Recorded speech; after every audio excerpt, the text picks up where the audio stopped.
সমস্যা নেই।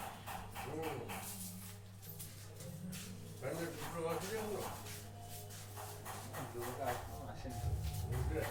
আসেনি।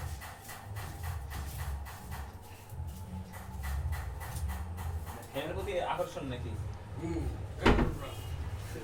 ওই ছবিগুলো ওই ফেলে আর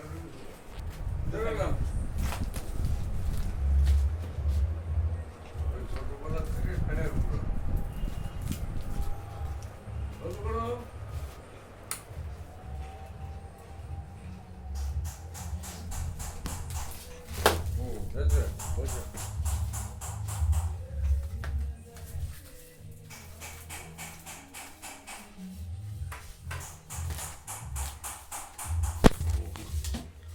That's it.